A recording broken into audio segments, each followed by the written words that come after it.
अल्मोड़ा में दर्दनाक बस हादसा, बस दुर्घटना हुई।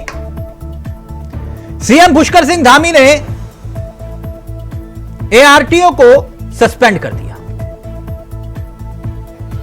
कुमाऊं कमिश्नर को मैजिस्ट्रियल जांच के आदेश दे दिए गए। लेकिन सवाल यह कि 1 जुलाई 2018, मैं फिर दोहरा रहा हूं, 1 जुलाई 2018 धुमाकोट के इसी रूट पर बस गिरने से 48 लोगों की जान गई थी। 48 लोग। मैजिस्ट्रियल जांच के आदेश भी दिए गए। उस जांच का क्या हुआ, कहां गई वो जांच, किसी को नहीं पता। उसके बाद सुधार क्या हुआ, किसी को नहीं मालूम। और अगर कोई सुधार नहीं हुआ तो ऐसी जांच की रस्म अदायगी क्यों? लोग मरते रहेंगे, मुआवजे बंटते रहेंगे और जांच रिपोर्ट दफ्तर दर दफ्तर दाखिल होती रहेंगी। और हां, मंत्री नेताओं के औचक निरीक्षण वो भी चलते रहेंगे। आप देखते होंगे बड़े बड़े नेता औचक निरीक्षण करते हैं, तस्वीरें छपती हैं अखबारों में, चैनल्स पर, और वो औचक निरीक्षण धरातल पर दिखता नहीं है, उसका असर नहीं दिखता है। अल्मोड़ा पौड़ी के एआरटीओ का भी अब जल्द निरीक्षण होगा। मगर सवाल यह है कि सड़क हादसे कब तक जिम्मेदार कौन? सड़क दुर्घटनाओं से कब तक यूं ही रूबरू होगा उत्तराखंड? बार बार उत्तराखंड में सड़क हादसे क्यों हो रहे हैं? अल्मोड़ा में जो बस दुर्घटना हुई है, बस दुर्घटना, उसका जिम्मेदार कोई ना कोई तो होगा। 36 की जान गई, क्या कोई समाधान नहीं है? आज इसी गंभीर विषय पर इंडिया वॉइस उठाएगा यह मुद्दा इस मंच से और समझेगा कि आखिरकार ये उत्तराखंड में बार बार लगातार ये हादसे क्यों हो रहे हैं। पहले ये रिपोर्ट देखिए और फिर सीधा रुख करेंगे मेहमानों की तरफ।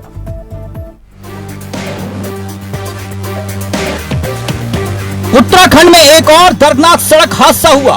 36 लोग मौत के गाल में समा गए और फिर वो सवाल जिंदा हुआ कि सड़क दुर्घटनाओं से आखिरकार उत्तराखंड कब सबक लेगा। एक राज्य के रूप में उत्तराखंड हर साल करीब 1000 लोग मौत के गाल में समा जाते हैं। इसका मतलब ये हुआ कि हमारे राज्य उत्तराखंड में औसतन लगभग हर 8 घंटे में एक सड़क हादसे में मौत होती है। दुर्घटना की गंभीरता दर यानी 100 दुर्घटनाओं में मौत की संख्या उत्तराखंड में राष्ट्रीय औसतन की तुलना में काफी ज्यादा है। उत्तराखंड परिवहन विभाग की वेबसाइट पर मौजूदा 2018 से 2022 तक के आंकड़ों पर गौर फरमाएं तो राज्य में दुर्घटना की गंभीरता की दर 2018 में 71% के उच्चतम स्तर से 2021 में 58% के न्यूनतम स्तर तक पहुंची। ये चिंताजनक है। हमारी दुर्घटनाओं की गंभीरता की दर राष्ट्रीय औसत से दोगुनी है। लेकिन हैरानी की बात यह है कि ना तो सत्ता दल और ना ही विपक्ष इस पर कोई गौर फरमाता है। किसी भी राज्य सरकार ने उत्तराखंड में सड़क दुर्घटनाओं के मुद्दे पर कोई गंभीरता से कदम नहीं उठाए। हालांकि अल्मोड़ा दुर्घटना के मामले में निचले स्तर के अधिकारियों को निलंबित करना सिर्फ एक तात्कालिक फैसला है जो सिर्फ सुर्खियों को मैनेज करने के लिए उठाया गया है। रामनगर के पास कुपी बैंड में सड़क दुर्घटना को लेकर मुख्यमंत्री पुष्कर सिंह धामी ने दोषी अधिकारियों के खिलाफ कार्रवाई की बात कही है। साथ ही इस दुर्घटना की मैजिस्ट्रियल जांच का भी फैसला लिया गया है। रामनगर के पास अल्मोड़ा जनपद में बहुत ही दुखद घटना घटी है। एक गहरी खाई में बस गिर गई जिससे अनेक लोगों को अपनी जान से हाथ धोना पड़ा है और कई घायल हुए हैं। उन सभी घायलों को तत्काल स्वास्थ्य सुविधाएं मिले, उपचार मिले, उसके लिए सभी एम्बुलेंस इत्यादि की व्यवस्था तत्काल वहां पर की जा रही है। सभी को भेजा गया है। सभी अफसरों को मौके पर जाने के निर्देश दिए हैं और इस पूरी घटना के लिए कुमाऊं कमिश्नर को मजिस्ट्रियल जांच के आदेश दिए हैं और संबंधित विभाग के लोगों को निलंबित करने के भी आदेश दिए हैं जो भी इस घटना से संबंधित हैं, कहीं भी कोई लापरवाही होगी तो उसके खिलाफ सख्त कार्रवाई की जाएगी। रामनगर के पास कुपी बैंड में सड़क दुर्घटना को लेकर सियासत भी संवेदना जता रही है, मगर सवाल ये कि बार बार ऐसे हादसे होना क्या राज्य की नीति बन गया है? सवाल अपने आप में बड़ा है कि क्या ये उत्तराखंड की नीति बन चुका है?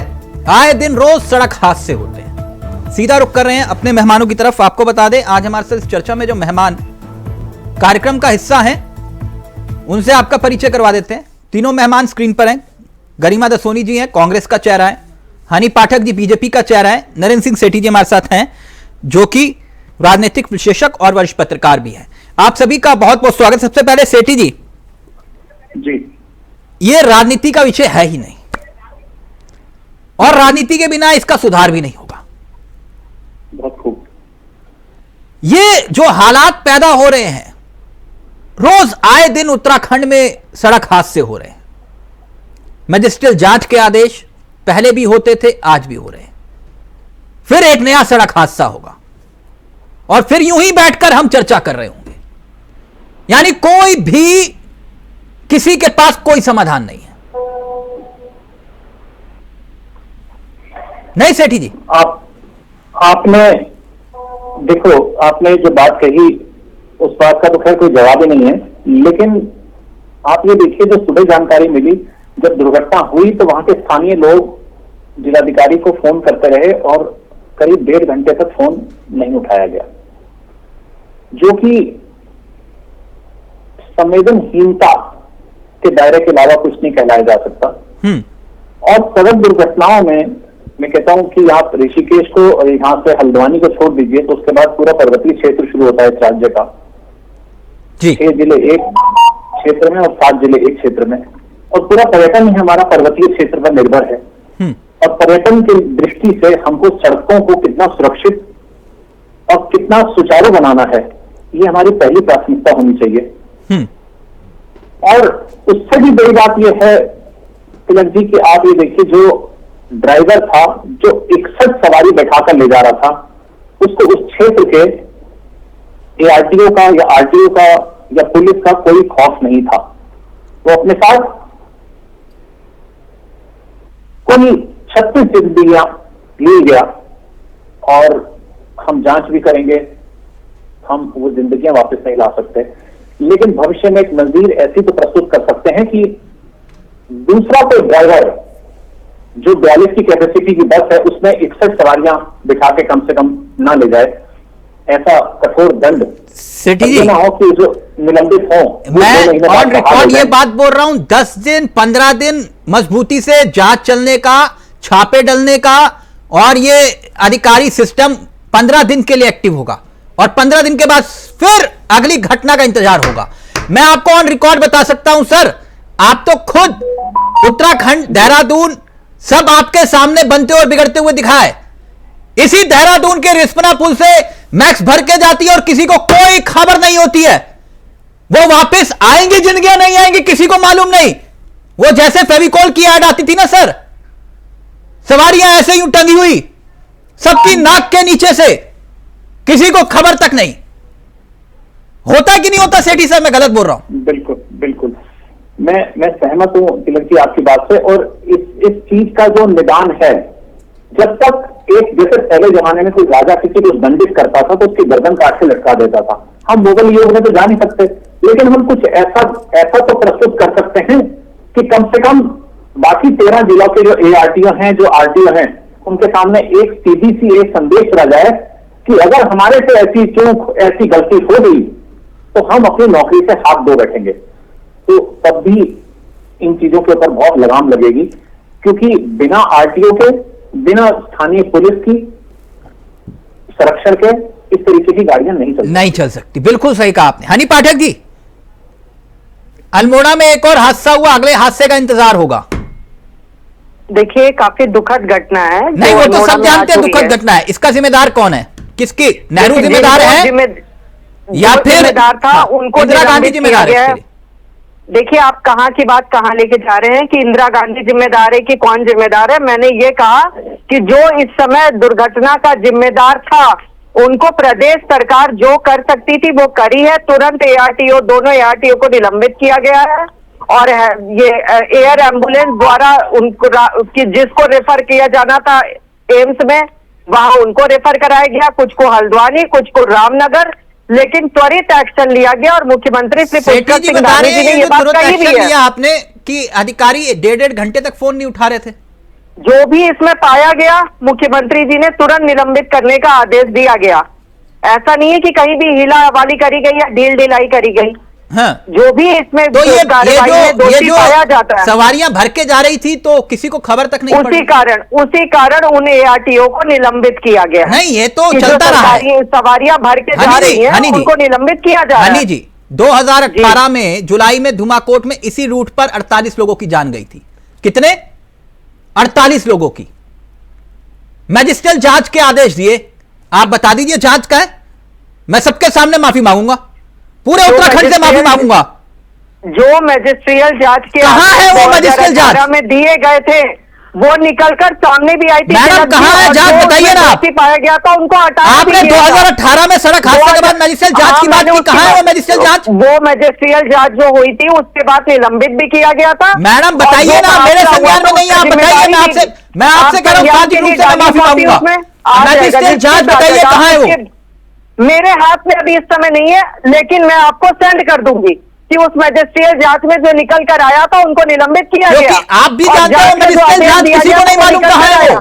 ये फिर मैजिस्ट्रियल जांच के आदेश दिए अगले हादसे के लिए। मैजिस्ट्रियल जांच का जो आदेश दिया गया था, उस हादसे में जो पाया गया उसको निकाला गया, उसको दबा के नहीं रखा गया। कोई समाधान नहीं है ना आपकी सरकार के पास। वो करके दिखाती है आपके पास। जबरदस्ती की। मैडम करके दिखाते तो करके दिखाइए।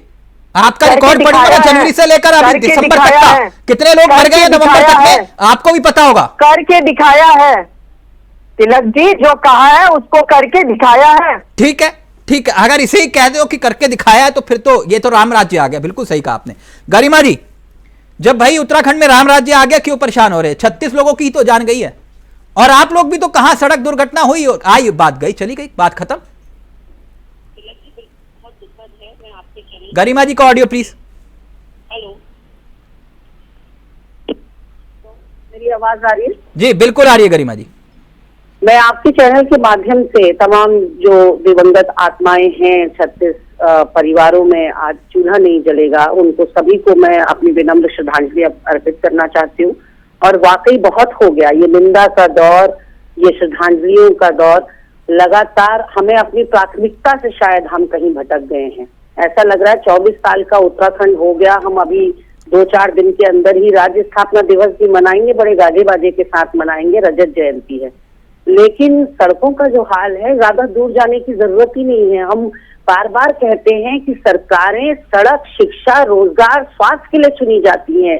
जब सरकारें लैंड जिहाद, लव जिहाद और बुलडोजर जिहाद में शुरू हो जाएंगी, जब सरकारें यूसीसी लाने पर और पुष्टिकरण पर शुरू हो जाएंगी, तो प्राथमिकता यही दिखेगी जो आपको दिख रही है। साल दर साल इस तरह की घटनाएं हो रही हैं। और सड़कों की बात जहां तक हम करें तो हमें ना वैंकूवर जाने की जरूरत है, ना मैनचेस्टर जाने की जरूरत है, जिसकी बात हमारे पर्यटन मंत्री और परिवहन मंत्री करते हैं। हमको तो सिर्फ बगल के राज्य हिमाचल चले जाना चाहिए और वहां जाकर देखना चाहिए कि हमारी तरह भौगोलिक विषमताओं वाला प्रदेश है, कितना खूबसूरत। मतलब ये यहाँ जो भाजपा सरकार है और इसके जो नेता और प्रवक्ता हैं, वो तमाम लोग केवल हाईवेज पे जो काम हो रहा है, नेशनल हाईवेज पर, उस पर अपनी पीठ थपथपाने का काम कर रहे हैं। जो स्टेट की अपनी रोड्स हैं, जो इंटरनल हमारी रोड्स हैं, उनका क्या हाल है, इनको शर्म भी नहीं आती है। पूर्व मुख्यमंत्री कॉलोनी दर कॉलोनी जा रहा है और गड्ढे दिखा रहा है, सरकार को आईना दिखा रहा है कि गड्ढे ठीक कर लो, सड़कों का ये हाल हो गया। पूरे एक हफ्ते तक कभी नथवा वाला तो कभी बंजारा वाला गए माननीय हरीश रावत जी, और सड़कों को बार बार हम कह रहे हैं कि सड़क में गड्ढे या गड्ढे में सड़क, ये समझ में नहीं आ रहा है। तो इस तरह के हादसों को दावत हमने खुद दी है। इस हादसे का कौन जिम्मेदार है? अनदेखी करी है। इस हादसे का गरिमा जी कौन जिम्मेदार है? ये जो हादसा हुआ, 36 लोगों की जान चली गई, कौन जिम्मेदार है?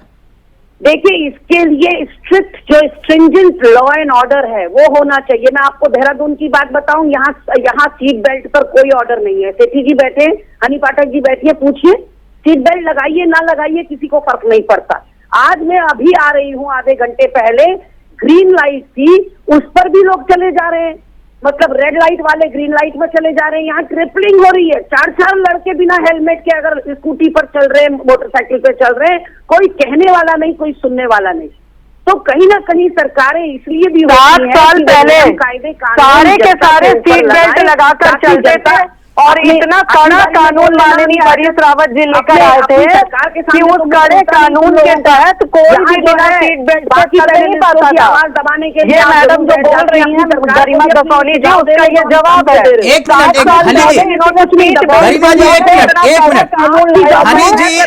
मिनट, उनकी सरकार में नहीं होता था, दूसरी आप भी नहीं करेंगे, तो ये कोई तर्क नहीं हुआ। ये ज्ञान बढ़ रहे हैं, ज्ञान इन्होंने अपनी सरकार के लोगों को क्यों नहीं घटाया? और दूसरी चीज मैं एक बात और कहना चाहूंगी थी ना, ये क्यों रुको? जब गलत इल्जाम नॉन स्टॉप लगाती जाएंगी तो समय आपकी डिबेट में निर्धारित है ना। हनी जी, मैं आपके पास आऊंगा मैडम, एक एक करके अपनी बात रखिए। बात मैं ये कहना चाहती हूँ, हनी जी एक एक करके, आप ये कह रहे हैं कि हरीश रावत ने क्यों नहीं किया, फिर कहोगे तिवारी जी ने क्यों नहीं किया, तो मैडम आप किस लिए हैं? स्टूडेंट क्यों दे रहे हैं? नहीं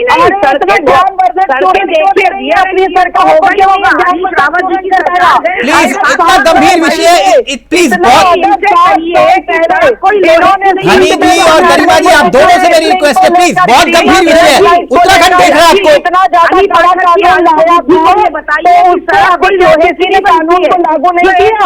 अभी ऑडियो नीचे करिए हनी जी का। हनी जी प्लीज एक एक करके अपनी बात को रखिए, मैं पूरा वक्त दूंगा आपको। वो वियर एंड टियर होता है और सड़कों को मरम्मत की जरूरत होती है, सड़कों को बार बार मेंटेनेंस की जरूरत होती है। नितिन गडकरी के काम तक कब तक तो इनसे पूछिए कि उस समय इन्होंने कौन सी सड़क पर चकाचक कर दिया था, और 7 साल पहले जो इन्होंने सड़क बनवाई थी उसको हमने वो फावड़ों और हथौड़ा लाकर तोड़ दिया है, क्योंकि हम लोग सड़क तोड़ने का काम करते हैं, बनाने का नहीं। सेठी जी, एक मिनट, सेठी जी, ये गंभीरता दिखाई दे रही है राजनीतिक दलों में? देखिए, इसमें कहीं से कहीं तक राजनीति तो होनी ही नहीं चाहिए। नहीं, ये राजनीति का विषय ही नहीं है। राजनीति तो होनी नहीं चाहिए। बात यह है कि एक सड़क दुर्घटना का मतलब, जिसमें आपने 36 लोग गंवाए, प्रदेश के लिए 36 लोग गए हैं, लेकिन आपने दूसरा पहलू नहीं देखा। हमने उन लोगों को, उनकी मासूम जाने तो गई, लेकिन आपने राज्य को कितनी विपरीत दिशा में डाला। जो व्यक्ति बेंगलोर में, हैदराबाद में, चेन्नई में या मुंबई में बैठा है और अपना यात्रा प्लान तैयार कर रहा है पंजाब से, हिमाचल से, चंडीगढ़ से आने के लिए, वो सिर्फ इतनी सी घटना के ऊपर वो ये अपना प्लान चेंज कर सकता है कि यहाँ की सड़कें सुरक्षित नहीं है। और आप ये देखिए कि पर्यटन इसकी रीढ़ है उत्तराखंड की, धर्माटन, पर्यटन, और दोनों, यात्रा सीजन तो चलिए कंप्लीट हो गया, लेकिन हमें आज भी सड़क के किनारे जो हमारे पास पैराफिट रेलिंग है और जो उसकी सेफ्टी रेलिंग्स हैं, वो जहां तक होनी चाहिए वो उस पैमाने पर और उस पेज पर नहीं लगी हुई हैं। और ये उन सब पर्वतीय क्षेत्र से चुन के आने वाले जो जनप्रतिनिधि हैं, नहीं सेठी जी, गरिमा जी ने एक बहुत अच्छी बात कही कि भाई हम इधर उधर क्यों जाते हैं, विदेशों में क्यों जाते हैं, जितने हमारे बड़े बड़े नेता हैं, भाई जाके हिमाचल देख लीजिए, उनकी भौगोलिक परिस्थितियां और हमारी एक जैसी है, वहां की सड़कों का हाल देख लीजिए और अपने उत्तराखंड का हाल देख लीजिए। कर दी थी 7 साल पहले। वहाँ की सड़कों का बहुत फर्क है। बातें करवा लो इनके यहाँ से 1.5 गुना। हनी जी, ये बातें करवाने का वक्त नहीं है, पूरा उत्तराखंड देख रहा है आपको, जो आपकी संवेदनाएं दिखाई दे रही है स्क्रीन पर। कर रही है ये बातें ही तो कर रही है, ये जो हिमाचल की तर्ज पर सड़क बनाने की बात कर रही थी, 7 साल पहले इन्होंने पूरे उत्तराखंड में वो सड़क बनवा दी थी ना, और हम लोगों ने हथौड़ा और फावड़ा लाकर तोड़ दिया। इस तरीके की बातें भी ना करे ना, जो सुनने में ही और पचे ही ना। हनी जी, उन्होंने नहीं किया, आपने कर दिया ना। तो हम तो जितना हो सकता है उतना कर रहे हैं। अभी डिबेट के दौरान गरिमा दसौनी जी बोल रही हैं कि हम लोग हाईवे पे काम कर रहे हैं। चलो एक सच तो बोला इन्होंने। मैं दूंगी ना, मैं बैठी हूँ हनी पाठक को जवाब देने के लिए। हनी पाठक, इस प्रदेश की जनता से क्या वादा किया गया था? डबल इंजन की सरकार दीजिए। डबल इंजन की सरकार काम कर रही है, लेकिन वो मोतियाबिंद वाला चश्मा को उतारकर बाहर देखना होगा, जिससे आपको हर जगह काला काला नजर आ रहा है। वो मोतियाबिंद का चश्मा आपको निकाल कर बाहर फेंकना होगा, जिसमें आपको ये दिखाई देगा कि दबंग इंजन की सरकार लगातार कार्य कर रही है। आपकी सरकार के रहते तो लोग यही विभागों से ये सारी चीजों का भी ध्यान रखना चाहिए आपको। 20,000 से ज्यादा लोगों ने जान गंवाई और उत्तराखंड में आपकी भी सरकार 20,000 लोगों की मौतें हुई, तो उन लोगों ने आप क्या करेंगे? हमारे दुकानदारों दुख और संवेदना कहाँ दिखाई दे रही थी? दुकानों में अपना इन सब चीजों की बात करिए। मोदी जी स्वरोजगार कर रहे थे वो दुकानदार, यहाँ पे जितने लोगों को एक मिनट सेठी जी, मेरा सवाल अभी भी वही है, मैं वहीं पर ही खड़ा हूं कि भाई जब इसी रूट पर 2018 में 48 लोगों की जान गई, मैजिस्ट्रियल जांच के आदेश हुए, और ऐसी घटनाओं के बाद अक्सर ऐसा ही होता है कि मैजिस्ट्रियल जांच के आदेश एक दो को नाप दिया, सस्पेंड किया, बात खत्म, और कब वो नौकरी पर वापस आ जाते किसी को कुछ नहीं पता चलता, और वो मैजिस्ट्रियल जांच का क्या होता है वो भी नहीं पता चलता। देखिए, मैजिस्ट्रियल जांच एक बिल्कुल उस तरीके की जांच है जैसे भारत की सरकार को आवश्यकता पड़ी तो उन्होंने आईपीसी को बदल के बीएनएस किया, न्याय संहिता किया, क्योंकि उसमें कुछ खामियां थी आईपीसी में और उसको बदला गया। हमारा मोटर व्हीकल एक्ट जो है 1860 का चला आ रहा है, उसके बाद उसमें जो तब्दीली होनी थी, मैजिस्ट्रेटी जांच जो होती है वो एक सीरियस वाली जांच होती है कि ड्राइवर ने इसका वो किस साइड था, एंगल किस साइड था, स्टीयरिंग कहां था, वो पीए था या नहीं था, उसका इंप्लीमेंटेशन आगे की ताकि भविष्य में इसकी पुनरावृत्ति ना हो, उसके लिए ऐसे ठोस कदम क्या उठाए गए ये जानना बहुत जरूरी है। ना कि इस चीज को लेकर कि हम सिर्फ इसके ऊपर करें कि कांग्रेस के कार्यकाल में कितनी दुर्घटनाएं हुई और भाजपा के कार्यकाल में कितनी हुई। यहाँ के आदमी की जान कीमती है, ना कि बसों का बेड़ा दिया में बना रहने के लिए मुख्यमंत्री ने 136 बसें दी है रोडवेज को, बसों में चलना तो सड़कों पर है। आप 136 दे दीजिए, 500 बसेस दे दीजिए चाहे, लेकिन आप सड़कों की अगर नहीं सुन लेंगे, जो बात सेठी जी कह रहे हैं, मुझे एक बात चलिए आप ही बताइए समाधान क्या है। मैं आप ही से शुरू करता हूं, समाधान बताइए। समाधान सबसे बड़ा पहला समाधान तो है ब्लैक स्पॉट्स को चिन्हित करना। ये ब्लैक स्पॉट्स को चिन्हित हमारी सरकार के तहत जैसे ही बस दुर्घटना हुई एसडीआरएफ के द्वारा त्वरित कार्यवाही आपके पास आ रहा हूं, इसके बाद कई लोगों की जान बचाई गई। सुनिए, अधिकारी तुरंत नहीं पड़े हुए थे, तुरंत उन पे कार्रवाई करी गई, त्वरित कार्रवाई। बहुत गंभीर विषय मैं हनी जी आप ही के पास आऊंगा इसके बाद। Black spot Tilak ji, black spot में दर्शकों के समझने के लिए बता दूं, ब्लैक स्पॉट उस जगह को कहते हैं जहां बार बार दुर्घटनाओं की पुनरावृत्ति होती है, जहां से गाड़ी काटने में या तो स्टीप मोड़ है, कहीं पर मिरर की जरूरत है तो रिफ्लेक्टिव मिरर लगाया जाता है, या फिर उस मोड़ की स्टीपनेस कम की जाती है, जहां बार बार दुर्घटनाएं हो उसको ब्लैक स्पॉट जो है सरकार चिन्हित करती है। अब ये सरकार चिन्हित तो करके बैठी हुई है, लेकिन उन ब्लैक स्पॉट का कुछ होता नहीं। आपने बकौल आपके और आपके चैनल के आप कह रहे हैं कि इसी सड़क पर 48 लोग अपनी जान गंवा चुके हैं 2018 में, तो डेफिनेटली ये बड़ा ब्लैक स्पॉट है, इसके लिए कुछ किया जाना चाहिए। उत्तराखंड में निर्धारित है। समाधान पहला है सड़कों को दुरुस्त करना, दूसरा समाधान है कि आप जो है गए हैं जिसकी वो जानकारी इनको इकट्ठी करके लानी चाहिए थी। आप नहीं सोचे। एक मिनट हनी जी समाधान क्या है? समाधान यही है तिलक जी कि जो कड़ी कार्यवाही है वो ली जाए, और निश्चित तौर पर इस तरीके की घटना की अगर पुनरावृत्ति होती है तो जो अधिकारी इसमें शामिल रहे हैं उनको निलंबित बार बार किया जाए, जिससे कि एक डर हो। जैसे अभी सेठी जी भाई साहब ने एक बात कही थी कि एक कड़ा एक्शन लेना चाहिए कि इस चीजों के लिए पुनरावृत्ति ना हो, तो वो कड़ा एक्शन हमारी सरकार ले रही है। और जो ये सड़क हादसे के समय कुछ ड्राइवर पिए होते हैं, सड़क की स्थिति की बात रहती है, ये सारी चीजें रहती है, वो बला निगरानी को रखे रहना चाहिए और आरटीओ को गंभीरता से इस विषय को लेना चाहिए। बसों में सवारी की जो लिमिट है उसको बरकरार रखना चाहिए, जिसके लिए सरकार हमारी गंभीर है और उस पर लगातार एक्शन ले भी रही है। सेठी जी, ऐसा है ना तिलक जी, जब तक अपने घर का कोई नहीं जाता ना, इसी तरह से ड्राइंग रूम में बैठकर हम चर्चा परिचर्चा करते रहेंगे। आप तो देहरादून के बाहर ही कहीं नहीं जा पाती, ड्राइंग रूम तो छोड़िए, क्योंकि आपको रिफ्लेक्शन एक मिनट, सेठी जी रहेंगे अभी, सेठी जी रहेंगे, सेठी जी रहेंगे। तिलक जी, इसका समाधान एक ही है। जिस तर्ज पर हम चारधाम यात्रा की सुरक्षा, पंजीकरण और उसका आवागमन रखते हैं, हमें उत्तराखंड में, मैं आपके चैनल के माध्यम से मुख्यमंत्री जी को यह सलाह देना चाहूंगा कि एक रोड सेफ्टी मंत्रालय का यहाँ पे एक प्रकोष्ठ यहाँ पे गठन करें। उसका गठन करने के बाद उसमें बकायदा उसको इतना इंपावर करें जिससे कि वो पूरा ये जितना, जैसे डिजास्टर मैनेजमेंट और मिटिगेशन का सेल है, इसी तरीके से रोड एक्सीडेंट एंड मिटिगेशन का एक सेल गठित हो, जिससे कि इस भयावह स्थिति और ऐसी भविष्य की पुनरावृत्ति लगाम लग सके। आपने एक मिनट गरिमा जी एक मिनट, बहुत गंभीर विषय, प्लीज। आपने मेरी मुंह की बात छीन ली। उसको वैंकूवर और मैनचेस्टर से एक मिनट गरिमा जी हमें समाधान की तरफ बढ़ना चाहिए इस विषय पर। एक मिनट। जिस तरह से उत्तराखंड में पेपर लीक के मामले आए, तब भी मैंने कहा कि ये पेपर लीक के मामले तब रुक सकते हैं गरिमा जी, हनी जी, कि एक बार अधिकारी ऊपर से नीचे तक नाप दो, ऊपर से नीचे तक पूरा सिस्टम हिल जाएगा।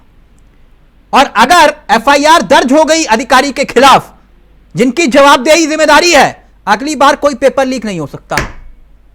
ठीक उसी तरह अगर यह घटना घटी है तो आरटीओ एआरटीओ इसके लिए जिम्मेदार है, तो उसके खिलाफ एफआईआर दर्ज होनी चाहिए। नहीं, ना सिर्फ एफआईआर दर्ज होनी चाहिए, यह हत्या का मामला दर्ज हो। तिलक जी, इन्होंने जैसे कहा कि सड़कों का एक पूरा मंत्रालय क्या नहीं किया वो सबको पता है। ये सड़क के गड्ढे तो ड्रोन से पता चल जाते हैं। आप ड्रोन कैमरा दौड़ा दीजिए, वो बहुत ड्रोन कैमरे दौड़ा।